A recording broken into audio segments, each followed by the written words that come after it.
En cette période estivale, les téléspectateurs de Télématin apprennent à connaître Brandon Waray, le nouveau chroniqueur du programme phare de la 2. En l'absence de certains journalistes, il est venu renforcer l'équipe. En décortiquant son CV, on comprend vite que le principal intéressé n'est pas un inconnu du petit écran. En cette période estivale, l'émission Télématin continue d'être diffusée sur la 2 malgré l'absence de ses animateurs vedettes. En attendant le retour de Thomas Soto aux côtés de Marie Portolano, la chaîne a décidé de miser sur d'autres grandes têtes pour assurer l'antenne. À l'instar de Samuel Olivier, Maud Descamps ou encore Adrien Roard pour ne citer que. Du 31 juillet au 13 août, un nouvel arrivant a eu le mérite de marquer les téléspectateurs. Son nom ? Brandon Waray qui s'est très vite intégré à l'équipe. Comme d'autres de ses confrères, le principal intéressé connaît bien l'univers de la télévision. Milieu qui le passionne depuis sa tendre enfance. Sur la toile, ce dernier se présente comme artiste-interprète. Comme en témoigne son impressionnant CV facilement consultable sur des sites consacrés au 7e art, Brandon Waray a joué dans de nombreux téléfilms et longs métrages.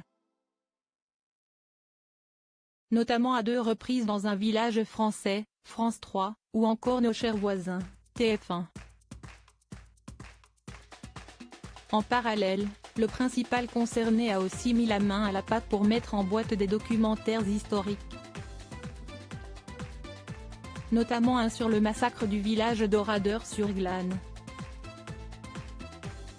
Brandon Waray est sur tous les fronts polyvalent. Brandon Waray s'est aussi illustré dans des jeux télévisés comme Money Drop en 2015. Grâce au programme de la 1, il a d'ailleurs empoché pas moins de 90 000 €. Dans À prendre ou à laisser, le nouveau chroniqueur de France 2 a remporté une somme plus modeste, seulement 2 500 €. Ces derniers mois, le Chartrain a multiplié les pastilles pour LCP ou France Info. Un visage assez familier du grand public puisqu'il a aussi tourné dans plusieurs publicités par le passé. Via son compte Instagram, Brandon Waray précise bien son statut de journaliste.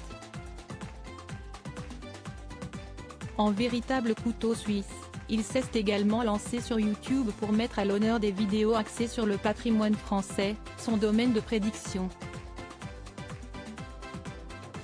Stéphane Bern n'a qu'à bien se tenir. Celui qui a célébré ses 29 ans le 8 août devrait faire un point avec les producteurs de Télématin en septembre pour décider de son avenir sur la chaîne. Affaire à suivre.